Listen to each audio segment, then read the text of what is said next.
बिथांमोना बबे बबे थावनियावहाय जयैनो हाबाफारिखौ बुंदों?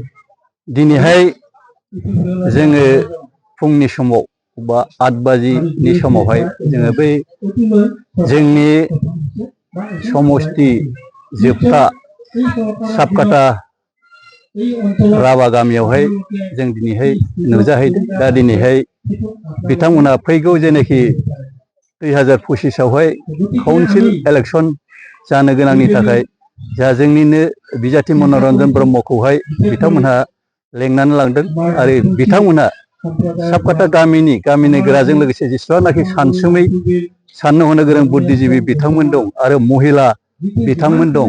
दिनैहाय बिराद अखानि गेजेरजोंबाबो जुब जुब अखानि गेजेरजोंबाबो बिथांमोना दिनैहाय बिथां मनरन्जन ब्रह्म बिथांखौ नुनानैहाय आरो बिथांखौहाय देरहासार खालायनो थाखाय अखानि गेजेरजोंबाबो बिथांमोना सासेबो सिखाङाफालानो दिनैहाय बिथांमोना जयनिं प्रग्रामखौहाय दिनैहाय साक्सेस खालायदों।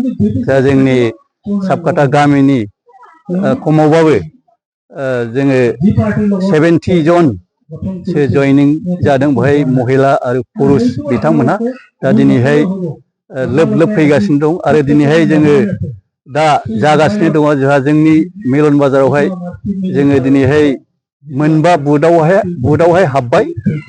दा दिनैहाय मोनबा बुथआवबो बे साक्सेस। दा दिनैहाय जोङो जेसेबांनाखि बुथआव गिदिंगासिनो दङ बेवहाय गामिनि जेसेबांनाखि रोंगौथि गोनां सानसुमै बिथांमोना लोब लोब ओंखारनानैहाय दिनैहाय मनरन्जन ब्रह्म बिथांखौहाय दिनैहाय फैगौ जेनाखि काउन्सिल इलेक्शन बेवहाय भारतीय जनता पार्टीनि जानानै बा बिजाथि महरै गसंनानै बिथाङा जे दिनैहाय नुजाफैदों बिथांमोननि गामियावहाय बा बिथांमोननि बुथआवहाय दिनैहाय मोजाङैनो जादों। दा बिथांमोनहा प्रत्येक बुथआवनो देरहानायनि रोखा बिथांमोनहा बिबुंथि लाखिदों। दा दिनैहाय जोंनि मनरन्जन ब्रह्म बिथाङा 2025 आव जानो गोनां काउन्सिल इलेक्शनावहाय देरहासार जानाया एकदम माने खाथां बा निर्गातखासै। खासेवकाटायावबो जयनिं जानायखौ नुनो मोनदों। जयनिं जादों खासेवकाटा गामिया जाहैबाय मोनसे बे बर'नि नायल' जाल' गामि। बेवहायबो बिथांमोनहा